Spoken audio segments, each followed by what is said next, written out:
ஒரு வாய்ப்பு கிடைக்கிறதே ரொம்ப கஷ்டம். அந்த வாய்ப்பை கிடைக்கும் போது நம்ம சரியா அதை யூஸ் பண்ணலன்னா நம்மளோட முட்டாள் வர யாரும் அங்கே இருக்க மாட்டாங்கன்னு சொல்லுவாங்க. ஒருத்தன் பேரும் புகழோட இருக்கான்னு சொன்னா அவனுக்கு கிடைச்ச பெருமையெல்லாம் அந்த வாய்ப்பினால தான் கிடைச்சுன்னு சொல்லுவாங்க. அவருக்கு கிடைச்ச வாய்ப்பு தான் கரெக்டாக பயன்படுத்திக்கிட்டாருன்னு சொல்லுவான். அதனால தான் அவர் பேரும் புகழோட அங்கே இருக்காரு. வாய்ப்புகள் ஒரு சில பேருக்கு தான் வரும். அது ஆண்டவனோட அருள். அப்படி வரலன்னு சொன்னா நம்மளே அந்த வாய்ப்புகளை தேடி நாமளே அந்த வாய்ப்பை உண்டாக்கிக்கணும். அந்த வாய்ப்புகள் வந்தபோது வகுத்தில் அடிக்காம மற்றவங்க வாய்ப்பை பறிக்காம நாணயமா நேர்மையா நடந்துகிட்டு வாய்ப்புகளை உழைச்சா என்னைக்குமே நமக்கு சந்தோஷம்தான். நம்ம அந்த வீட்டு பக்கத்துல அந்த அரச மரம்ல களத்து வீட்டு பக்கத்துல அங்க கூட ஒரு பெரிய அரச மரம் இருக்கு. அங்க ஒதுக்குப்புறமான இடம்.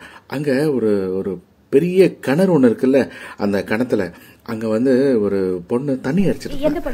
அது நான் ஒரே பொண்ணு பேரு கூட தெரியலையே.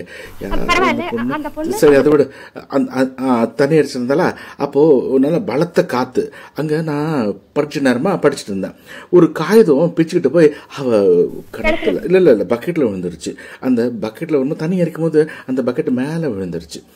நான் கிட்ட போய் இந்த புள்ள அந்த பேப்பர் காகிதத்தை கொடு அப்படின்னு கேட்டேன். அவ இது பேர் என்ன முந்தானி அதுல அப்படியே தொடச்சு எனக்கு என்ன புரியும். அப்போ எனக்கு காதை முடிக்கிட்டேன். அவ பாட்டுக்கு ஏதோ பேசிட்டு இருக்கா. புரியல, எனக்கு என்னன்னே புரியல. ஆமா ஆமா அப்ப கிட்ட பாக்குறா, ஏதோ பேசுறா, எனக்கு ஒன்னும் புரியல. அப்ப படக் படக் படக் படக் படக்கு நெஞ்சு அடிச்சுக்குச்சு. எனக்கா வயசு பையனா எனக்கு பக்கத்துல ஒரு பொண்ணு பார்த்தோன்னா அப்படியே ஒன்னும் புரிய அடிச்சது. நான் என்ன பண்ணுவேன். இந்த பிள்ளை நீ அங்க இருந்தா நான் சொன்னேன் நினைச்சேன், ஆனா சொல்லல. அதனால நீ பிள்ளை இங்க உட்காரு அப்படின்னு சொல்லிட்டேன். ஆமா உட்கார்ந்து இல்லையா பக்கத்துல உட்காருன்னு சொல்லிட்டீங்க. அவளை உட்கார்ந்துட்டாங்க.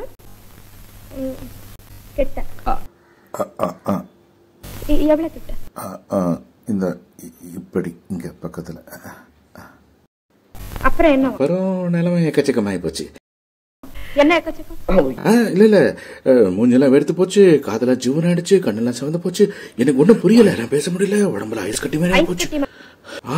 அப்புறம் முடிவு பண்ணி நானா தைரியம் வர வச்சுக்கிட்டு அதுக்கப்புறம் துணிஞ்சு உன் பேர் என்ன அப்படின்னு.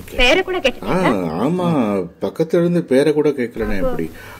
அப்படின்லாம் ஒன்னும் சொல்ல முடியாது.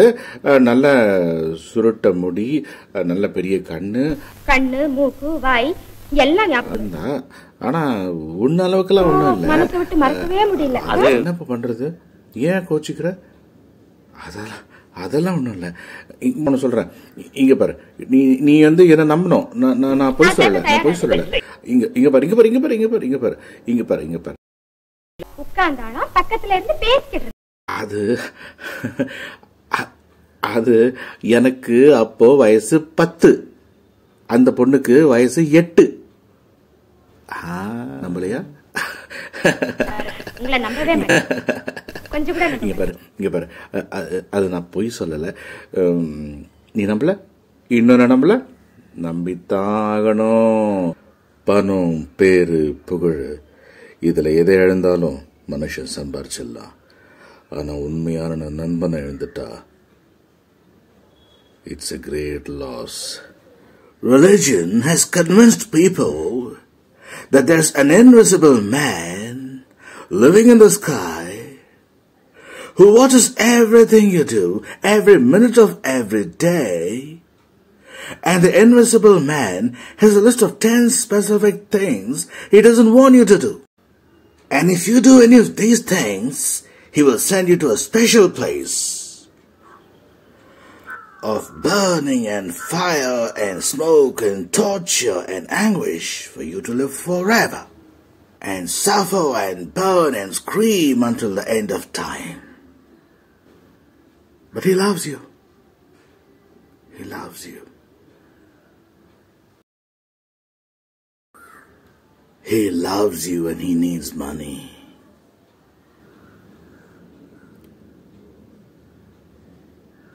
He always needs money. He's all powerful, all present, all knowing and all wise. Just can't handle money. ஒரே நாள இவனை கோடீஸ்வரன் ஆயிட முடியாது. அப்படி ஆனாலும் அந்த பணமும் வாழ்க்கை அவனுக்கு நிலைக்கவே நிலைக்காது. எவன் ஒருத்த பணத்தை கஷ்டப்பட்டு சம்பாதிக்கிறானோ அவனுக்கு அந்த பணத்தோட அருமை தெரியும். அப்பதான் அவனையும் காப்பாத்திப்பா, அவன் பணத்தையும் காப்பாத்துவான். நீ எந்த வேலை வேணாலும் செஞ்சுக்கோ, முதல்ல செய்யற வேலை காதலிக்கணும், உழைக்கணும். அப்புறம் நீதான் ராஜா. சும்மா திடீர்னு பணக்காரன் ஆயிடணும், அதை பண்ணணும் இதை பண்ண நினைச்சா அலைஞ்சுக்கிட்டே இருக்கணும், வாழ்க்கை ஃபுல்லா அலையணும். உனக்கு ஒண்ணு சொல்லி வைக்கிற, மசால் வடையில ஒரு வகை தான் இருக்கு, ஆனா இந்த மனுஷ பயல பல வகை இருக்கிறாங்க. அதனால இந்த ஆடு மாடுங்களுக்குலாம் நீ பச்சையில வச்சு கட்டி வைத்தியம் பண்ற, அது புண்ணியம். ஆனா இந்த மனுஷ பயலுக்கு உபகாரம் பண்ணாது, அது பாவத்துலதான் போய் முடியும். ஏண்டா சுண்டல்னா உனக்கு கிண்டலா இருக்காடா? இதுல தாண்டா vitamin A B C D F வரைக்கும் இருக்குது. பீச்ல போய் பாரு, பணக்காரில இருந்து ஏழை வரைக்கும் எல்லாம் சுண்டல் தண்டா சாப்பிடுறான். கோயில்ல போய் பாரு, அங்கேயும் சுண்டல் தண்டா கொடுக்குறாங்க. மனுஷ பக்திக்கும் சுண்டல் தான், சக்திக்கும் சுண்டல் தாண்டா. சும்மா சொல்லுவாங்க சார், நல்லதே செய் நல்லதே நடக்கும், நேர்மையாரு ஊரே உன்னை புகழ்னு சொல்லுவாங்க சார். அதெல்லாம் சுத்த போய் சார். இதெல்லாம் சொன்னவன் மட்டும் என் கண்ணு இதுல தெரிஞ்சான், அவனை செருப்பாலே அடிப்பேன் சார்.